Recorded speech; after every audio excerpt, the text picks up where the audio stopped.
আরে কি এক সিনেমা বানাইছে, তাণ্ডব নাকি দাণ্ডব, এসব চলে নাকি? হ্যাঁ, পুরো সিনেমা জুড়ে শুধু জীবজন্তু দেখাইছে, এটা কোনো সিনেমা হইলো? এর মধ্যে নতুনত্বের কি আছে? আর দেশবাসী এই সিনেমা থেকে কে শিখবে? ভাব চাইতেছি ভাই, এতক্ষণ আমি যে কথাগুলো বলছি এগুলো বিশ্বাস করেন আমার না, এগুলো হচ্ছে টাকলা ইকবালের কথা। তাণ্ডব সিনেমার এই লুক দেখার পরে আমাদের টাকলা ইকবাল সাহেব বাথরুমে বসে বসে হয়তো এটাই ভাবতেছেন যে এইটা আবার কি বানাইলো রায়হান রাফি। কথা বলছিলাম কুরবানির ঈদের শাকিব খানের আপকামিং সিনেমা তাণ্ডবের টিজার নিয়ে। আচ্ছা, এটা কি টিজার হবে নাকি অন্য কিছু, কিছুই তো বুঝতে পারতেছি না। শাকিব খানের এই 4-5 সেকেন্ডের এক্সপ্রেশন নিয়ে বলে দিচ্ছে যে ম্যাডনেস কিছু আসতে চলেছে, যদিও তেমন কিছু বোঝা যাচ্ছে না গল্পটা নিয়ে, তবে মনে হচ্ছে গ্র্যান্ডনেস আছে। বিজিএমটা কিন্তু মারাত্মক ছিল, সাথে টাইটেল ট্র্যাকটা আমার কাছে জোস লেগেছে। এইটা তো গেল টাইটেল ট্র্যাক, তবে বিজিএম চারিদিকে যখন বরবাদের হাইপ চলতেছিল তখন তাণ্ডব সিনেমার কিছু শুটিং এর দৃশ্য ভাইরাল হয়ে গেছিল, এবং এই তাণ্ডব সিনেমার ভাইরাল হওয়া শুটিং দৃশ্য দেখার পরে আমাদের সবার কাছেই মনে হয়েছে যে এই সিনেমাটা একটা লাভ স্টোরি রিলেটেড হবে। কিন্তু এখন আমার কাছে মনে হচ্ছে তাণ্ডব সিনেমা জুড়ে শাকিব খান একজন রোবারি হিসেবে পাগলের চরিত্রে অভিনয় করেছে। বাইরে কি ভয়ঙ্কর লোক, সাথে ম্যাডনেস এক্সপ্রেশন, সবকিছু মিলে মনে হচ্ছে তাণ্ডবের 10 নম্বর বিপদ সংকেত আসতে চলেছে।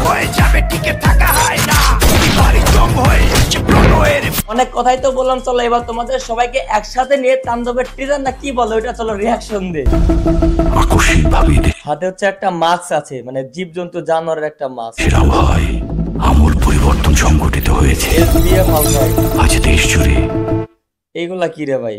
সবগুলো হচ্ছে জানোয়ারের মাস্ক পরছে, একটা হচ্ছে পুরাতন একটা ফ্যাক্টরিতে মনে হচ্ছে, আর উপরে সাকিব খান AK-47 নিয়ে ঘুরতেছে।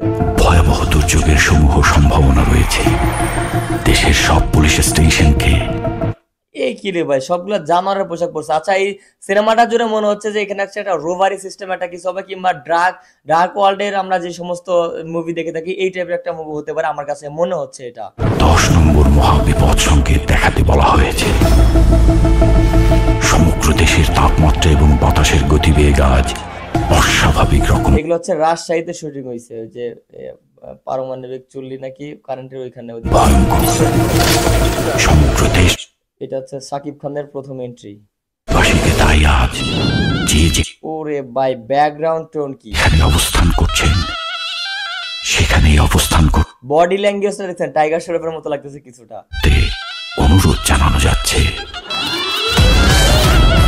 ফ্রম দ্য ডিরেক্টর অফ সুরঙ্গ তুফান, মানে সুরঙ্গ এবং তুফান যে ডিরেক্টর মেক করছে উনি এই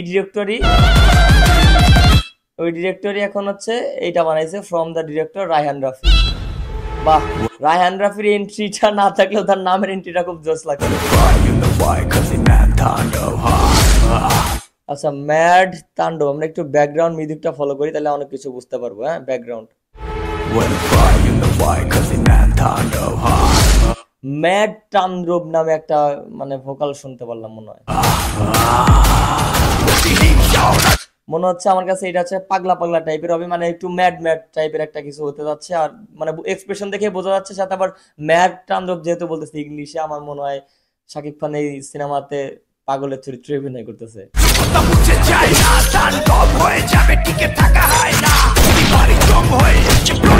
বুঝলাম না, পাগলের চরিত্র অভিনয় করতেছে, গেট আপটা চুল দেখে পাগলের মতোই মনে হচ্ছে, কিন্তু কথা হচ্ছে যে এখানে তাহলে এই যে মাস্ক টাক্স পরে এগুলা কি করতেছে বুঝলাম না।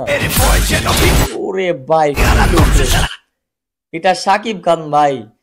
একটা কথা হচ্ছে, শাকিব খান যদি বলিউডে জন্মাইতো তাহলে হয়তো অনেক বড় বড় স্টারদেরকেও ছাড়া যেতে পারতো, আর রায়হান রাফি যদি ভাই ইন্ডিয়ায় হইতো তাহলে পুরো বিশ্ব কাঁপাই দিত আমার মনে হয়। এটা হচ্ছে ডক্টর আজিজ এজাজ নাটক করে।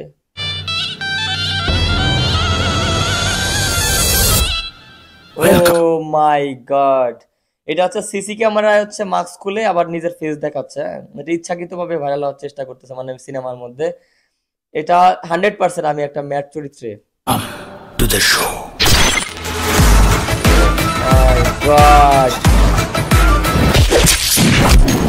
একটা পাগল কিভাবে গ্যাং লিডার হয় এটাই তো আমার মাথায় আসতেছে না।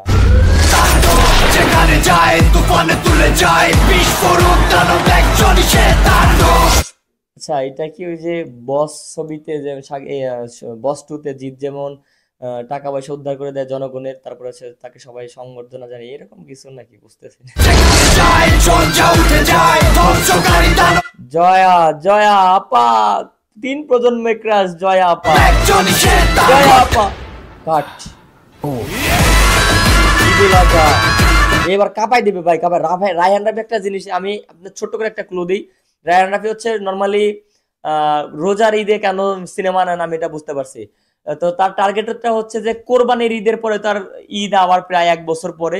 তো এই সিনেমার হাইপটা যেন সারা বছর থাকে এবং সিনেমার যে বাজেটটা ওইটা যেন ক্লোজ করে একদম ইন্ডাস্ট্রি হিট হয়ে যায় কালেকশনের মাধ্যমে। আর কোরবানির ঈদের পরে যেহেতু কোনো ঈদ আবার 1 বছর পরে, সেহেতু সে চায় যে তার সিনেমাটার হাইপটা সারা পরবর্তী ঈদ পর্যন্ত থাকুক, বেশি দিন থাকুক। যার জন্য আমার মনে হয় রোজার ঈদে সিনেমাটা আনে না। রোজার ঈদের সিনেমা আনলে 2 মাস 2.5 মাস থাকে হাইপটা, যেমন বরবাদের হাইপ এই পর্যন্তই শেষ, কোরবানির ঈদ পর্যন্ত। এখন থেকে শুরু হবে তাণ্ডবের হাইপ। এখন আমার মনে হয় রায়হান রাফি বরাবরই কোরবানির ঈদে এই জন্য হচ্ছে তার সিনেমাটা নিয়ে আসে। শেষ।